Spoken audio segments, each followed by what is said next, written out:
সোমবার রাতে উদয়পুর শহরের পরিস্থিতি হঠাৎ উত্তপ্ত হয়ে ওঠে দুই রাজনৈতিক দলের সংঘর্ষে। রাতে নামানো হয় বিশাল কেন্দ্রীয় বাহিনী। সোমবার পূর্ব নির্ধারিত তারিখ এবং সময় নিয়ে সিপিআইএম উদয়পুর বিভাগীয় কমিটির সম্পাদক তীরথ দত্তের নেতৃত্বে এক প্রতিনিধি দল উদয়পুর পৌর পরিষদের চেয়ারম্যান শীতল মজুমদারের নিকট শহরের বিভিন্ন বিষয় নিয়ে এক ডেপুটেশনে মিলিত হয়েছেন। ডেপুটেশন থেকে বের হয়ে সিপিআইএম প্রতিনিধি দলের নেতৃত্ব যখন জামতলাস্থিত দলীয় কার্যালয়ে ফিরছেন, তখন কিছু সমাজদ্রোহী তাদের উপর আক্রমণ করে বলে অভিযোগ সিপিআইএম বিভাগীয় সম্পাদক দিলীপ দত্তের। পরবর্তী সময় এই ঘটনায় যারা সিপিআইএম নেতৃত্বের উপর আক্রমণ করেছে তার বিরুদ্ধে রাধাকিশোরপুর থানায় লিখিত অভিযোগ জানিয়ে থানা থেকে বের হওয়া মাত্র তাদের সংঘটিতভাবে আক্রমণ করা হয়। পরবর্তী সময়ে সমাজদ্রোহীরা জামতলাস্থিত কর্মচারী সমন্বয় কমিটির অফিসে ঢুকে চেয়ার টেবিল সহ কয়েকজন কর্মচারী নেতৃত্বকে মারধর করা হয় বলে জানান নেতৃত্বরা। এ নিয়ে সারা শহর উত্তপ্ত হয়ে ওঠে। খবর রাধাকিশোরপুর থানায় ওসি বাবুল দাসের নেতৃত্বে বিশাল পুলিশ বাহিনী ঘটনাস্থলে ছুটে যায়। অবস্থা নিয়ন্ত্রণের বাইরে চলে যাওয়ায় ঘটনাস্থলে কেন্দ্রীয় বাহিনী নামানো হলে পরিস্থিতি নিয়ন্ত্রণে আসে।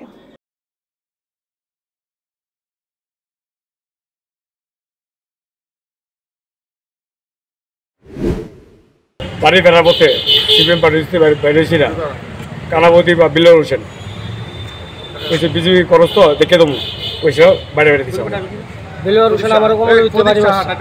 প্রদীপ শাহ। কজন আছে? দুজন।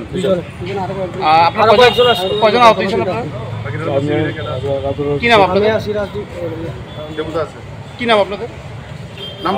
যাবতীয় বিশ্বাস।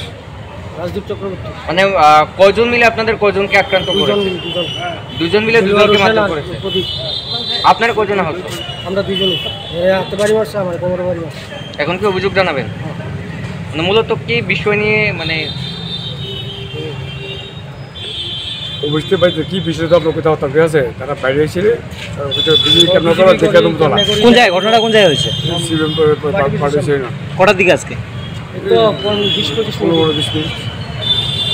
বোঝা গেল আগে থেকে প্রস্তুতি নিয়ে এই পার্কের সরাসরি রাস্তার সঙ্গেই এখানে কিছু সমাজ বিরোধী দুষ্কৃতকারী তারা লাঠি, কাঠের পাইল, বাঁশের টুকরো, মোটা লাঠি এই সমস্ত নিয়ে আমরা 7 জন ছিলাম প্রতিনিধি, আমাদের উপরে আক্রমণ সংঘটিত করে মারধর করতে শুরু করে।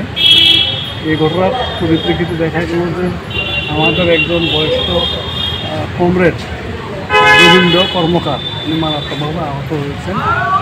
পার্টির সেক্রেটারি দিলীপ দত্ত আমি নিজেই আমাকে প্রচণ্ডভাবে মারধর করে এবং আমিও আহত হই এবং পরবর্তী সময়ে হসপিটালাইজ হই, চিকিৎসা হয়, এক্সরে ইত্যাদি সমস্ত কিছু হয়। তাতে আমরা আইনের আশ্রয় নিলাম। এখন এই ঘটনা তারপর থেকে সুষ্ঠু তদন্ত করেই আপনারা উপযুক্ত ব্যবস্থা নেবেন, যারা দোষী তাদের শাস্তির ব্যবস্থা করবেন। এই নিয়েই আমরা থানার বড় বাবুর সঙ্গে মিলিত হলাম। আমরা প্রতিনিধিমূলক ডেপুটেশন ওনাকে দিলাম এবং আমাদের বক্তব্য লিখিতভাবে ওনাকে আমরা জানাবো।